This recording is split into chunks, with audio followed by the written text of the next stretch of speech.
হব না, মোদিজিকে ছাড়বো না। যাব কোথায়?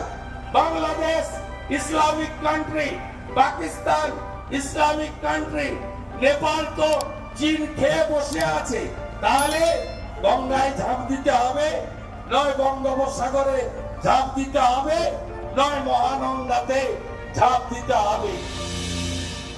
উপরে বসাই আপনাদের ভারতবর্ষে সংবিধানে 1 নম্বর পোস্টার রাষ্ট্রপতি, রাষ্ট্রপতিকে শ্রীমতী দ্রৌপদী মুর্মু কে করেছে? নরেন্দ্র মোদী বিজেপি করেছে। আর এই তৃণমূল মমতা ব্যানার্জিরা ভোট দিয়েছে কাকে? দ্রৌপদী মুর্মুর বিরুদ্ধে যশবন্ত সিনহাকে ভোট দিয়েছে। বদলা নেবেন না? 3টে রাজ্যে বিজেপির মুখ্যমন্ত্রী হয়েছে। অন্নপূর্ণা ভান্ডার যোজনা করব, 3000 টাকা করে মাসে। আমার তফসিলি জাতি, আমার তফসিল উপজাতি 1000 টাকার ভাতা 3000 টাকায় আমরা নিয়ে যাব। আমরা কথা দিয়ে যাচ্ছি আপনাদের কাছে, পশ্চিমবঙ্গে যোগী আদিত্যনাথজির মতো সুশাসন আর সুরক্ষা আমরা দেব। পশ্চিম বাংলার মায়েদের কোন সুরক্ষা আছে? আছে? এই জনজাতি মায়েদেরকে বালুর ঘাটে তৃণমূল ছেড়েছিল বলে দণ্ডি কাটিয়েছে। নালা গোলার ঘটনা আপনাদের মনে আছে? মালদাতে ওই রাজবংশী মেয়েটার উপর অত্যাচার আপনারা ভুলে জানেননি। কালিয়াগঞ্জে রাজবংশী বর্মন বাড়ির 12 ছাত্রীটির সঙ্গে কি হয়েছিল আপনারা নিশ্চয় ভুলে যাননি। তাই এই অত্যাচারী তৃণমূলকে এই নির্বাচনে উৎখাত করার শপথ আপনাদের নিতে হবে। ফুলের মালা বানায়, সবাই চর্মজ কাজ করেন, তাদের কাউকে আজকে বিশ্বকর্মা যোজনার সুযোগ এই পশ্চিমবঙ্গে দেয়নি। এর প্রতিবাদ আপনাদের ইভিএম এ করতে হবে। আমরা বিজেপি সব মিটিং এ বলছি, ভরসা রাখেন তো? মমতা ব্যানার্জিকে হারানো লোক আমি, ভরসা রাখেন তো? 3 বছরে বিরোধী দল কাকে বলে, বিরোধী দল নেতা কাকে বলে বিধানসভায় বুঝিয়ে দিয়েছি, হ্যাঁ কি না বলুন? বুঝিয়ে দিয়েছি তো। চাকরি দুর্নীতির পর্দা ফাঁস হয়েছে, রেশন দুর্নীতির পর্দা ফাঁস হয়েছে।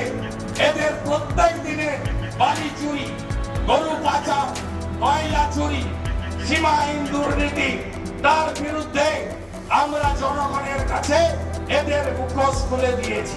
এই লড়াই আগামী দিনেও চলবে।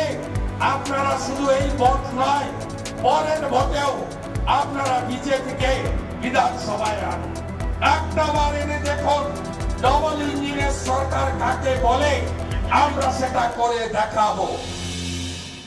এই নির্বাচনে স্লোগান উঠেছে, এইবার এইবার এইবার এইবার এইবার এইবার এইবার এইবার আমাদের 400 পার করাতে হবে। সেই লক্ষ্যে আমরা লড়ছি। নরেন্দ্র মোদীজি তার সরকার আপনাদের জন্য যা যা পাঠিয়েছিল আপনারা পাননি। আপনারা 14 কোটি ইজ্জত ঘর নরেন্দ্র মোদীজি তৈরি করেছে। 72 লক্ষ বাংলায় এর পাঠিয়েছিল। আপনারা এই শৌচালয় পেয়েছেন? কেউ পাননি। 12,000 টাকা করে মাথা পিছু গোটা দেশে হয়েছে ইজ্জত ঘর। আমাদের রাজ্যে কাগজপত্রে বানিয়ে তৃণমূল পায়খানাও খেয়ে ফেলেছে। বাঁচতে শুরু করেছে উত্তর পূর্বাঞ্চল থেকে। ওরা কতগুলো আসনে লড়ছে। তোলামুল প্রাইভেট লিমিটেড কোম্পানি, পিসি ভাইপোর কোম্পানি, তারা পশ্চিমবঙ্গে 42, আসামে 1, আর মেঘালয়ে 1, আর অখিলেশের সৌজন্যে 45। এই 45টা আসনে 5টাতে জিতবে কিনা আমি জানি না। এরা দেশের নির্বাচনে তৃণমূলের আবার কি গেল পাগলে কাকের কি? দেশের নির্বাচনে তৃণমূলের কোনো ভূমিকা নেই। তাই আপনারা ভোট নষ্ট করবেন না। এখানে যিনি দাঁড়িয়েছেন তিনি তো সব গুণের গুণান্বিত পুলিশের আইপিএস অফিসার, তিনি সব গুণ আছে। আপনি যদি বালুরঘাটে কান পাতেন আর মালদাতে যখন এসপি ছিল তখন কান পাতেন, তাহলে জানতে পারবেন ইনিও শাহজাহানের অত্যন্ত ঘনিষ্ঠ একজন ব্যক্তি। শাহজাহান মাঝরাতে মাতৃমণ্ডলীকে পিঠে খাওয়ার নাম করে 10 বছর ধরে যা করেছে, ইনিও একই দোষে দুষ্ট। ডান পাতলেই শুনতে পাবেন। আর যত পঞ্চায়েত পুরসভার ভোট হয়েছে দক্ষিণ দিনাজপুরে, মালদা জেলাতে, সব ভোটে রিগিং আর ছাপ্পার নায়ক হচ্ছে এই প্রাক্তন আইপিএস অফিসার, তাকে দাঁড়িয়েছে। হাওয়া বড় খারাপ। আমার সঙ্গেও বহু লোকের যোগাযোগ আছে, বলছে মুস্তাক ভাই আর ওদের প্রার্থী 2 আর 3 লড়াই করছে, 1 নম্বর নিয়ে কোনো কথা হবে না। অনেক ভোটে এবারে বিজেপি জিতবে।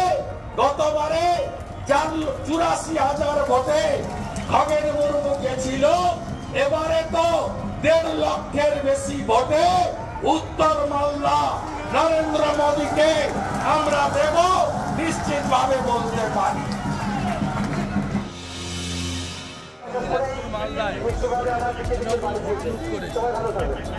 এছাড়াও অনেক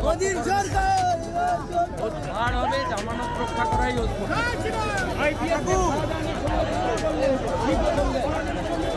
তৃণমূল মানেই তো শাহজাহান, তৃণমূলের নাম লিখিয়েছে তাই বলেছে।